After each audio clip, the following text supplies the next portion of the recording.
So what's going on YouTube? So I think part of the whole men's rights movement discussion should be an open dialogue about how men should redefine themselves. Part of our struggle is based off of this whole idea that we are pretty much set in concrete in terms of what we have to be. Work hard, do whatever it takes to provide for your wife and to provide for your children. That's pretty much it, if you really break it down and think about it. And even if you go across different communities, different cultures, different ethnicities, you'll find the same sort of definition, right? No, your manhood is based off of you providing for your family, you providing for your children. As soon as you turn 18, we're going to put you in a bucket and pour some concrete in there and you can't move. And this is different from the women who have this flexible type of jello type of foundation, right, where they can move around and they can shift to whatever definition makes them comfortable. And for me, part of the men's right movement in terms of getting our message across to the rest of the world is if we say, there's a new definition of manhood. Because right now we're still going off that old definition, and to me that old definition still gives them leverage. The fact that they can still say, well, you're a man, you're supposed to do X, Y, and Z, is a weapon that they have that, quite frankly, we need to take away. And once we take it away, our movement will become a whole lot more serious, and a whole lot of people will really start to listen and really see what's going on, because the backbone of our global civilization is the fact that men have to do what they have to do. That is, to me, the biggest controlling factor on our planet Earth. And I was thinking, well, what would be my definition? And it would be simple. There's a lot of bullshit going on a global scale, and I'm a believer that evil will never win in the presence of good.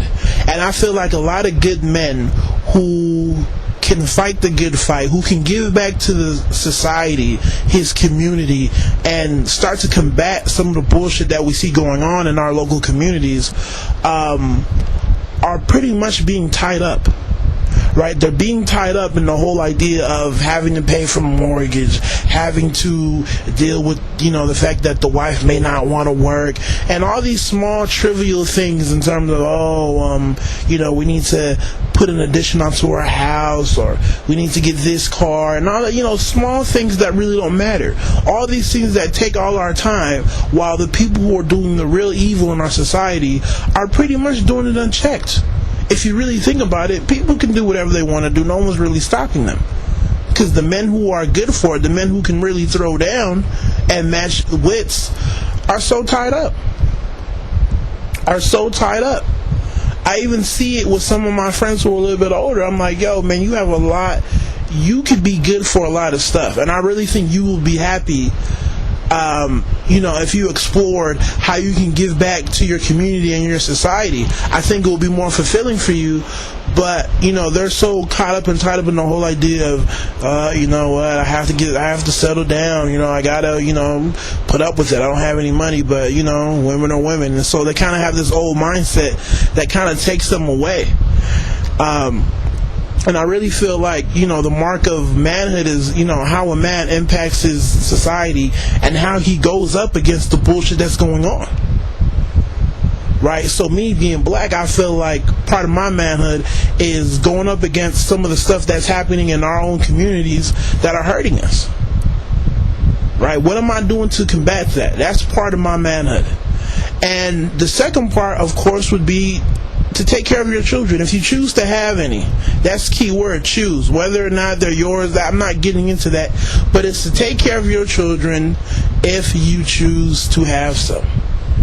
It's not mandatory. We have this whole idea that you have to be a father, whether it's your kid or not. You just have to be. Now, it's smart to, so you can pass on some of your wisdom, right? Whether, it's somebody you're mentoring or your own child or, somebody else's, it would be smart and wise for you to share your information with somebody else so they can, pass it on, and we can start to talk about legacy.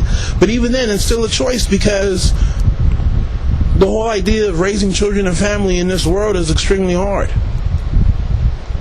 So I understand, I really do understand why people are, backing out of the whole idea of the children. As far as women go, it's unfortunate, but I think really we're at a point where they have to stand alone.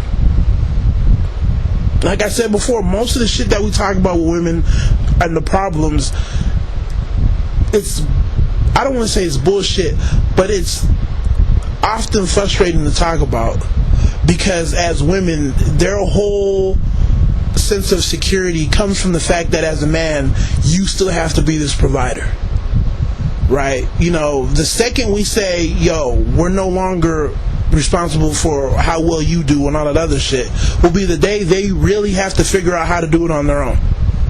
So to be real, a lot of the discussions that we have with women and a lot of frustration is really based off of the fact that we still aren't willing to cut them off and say, do your own thing. It's at a point now where they can brag about having better jobs, they can brag about being better leaders. If a woman was ruling the world would be like this. Well, guess what? You have the opportunity to do that, so go do it. So it really doesn't make any sense for us to, be on some, I have to take care of you. Now, we can still come together and, form a team outside of the whole idea of marriage and, the legal paperwork. I'm not against that at all. But in terms of how we were defined in the past, we have to let that go. So, I'm curious to know how you guys feel of how men should redefine themselves. So we can really start to, come up with some sort of a universal definition that I feel like we can all go off of. So tell me how you feel. Take it easy. God bless.